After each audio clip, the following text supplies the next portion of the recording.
Danas nas je put doveo na Bilogoru i idemo obići najviši vrh Bilogore, koliko god to čudno zvučalo, sa 309 metara nadmorske visine, koji se zove Stankov vrh.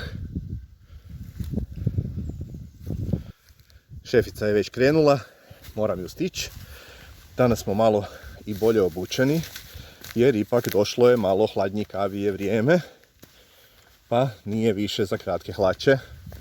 Tako da smo danas malo ozbiljnije obučeni. Jakne, duge noge. A i za ovu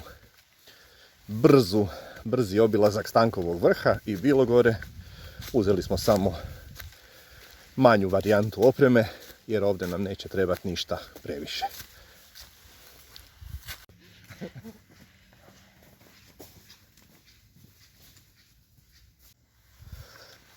I evo nas, nakon teškog puta, došli smo do klupica za malo odmora.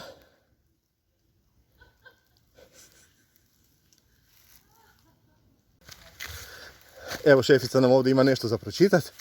Nakon što smo malo odmorili na klupici, evo, došli smo i do najviše točke, koja kaže visinska točka 309 metara, najviši vrh Bilogore. To je točno pola minute da dođemo do ovdje. Stankov vrh. Eto nas. A ovdje bi se trebao skrivati štambilj negdje. Ovaj valjda gumeni, a evo ovdje nam je metalni žig. Metalni žig Stankovog vrha, najvišeg vrha Bilogore. I evo ga, nakon ove današnje avanture vraćamo se. Glumi. Eno, tamo gore je vrh, ono tamo gdje ljudi sada nesmiljeno idu, njih još jedno 30-ak je sada ludih od znoja, kapljicama znoja i krvi su se sad popeli gore. Evo i mi se vraćamo nakon ovog pohoda.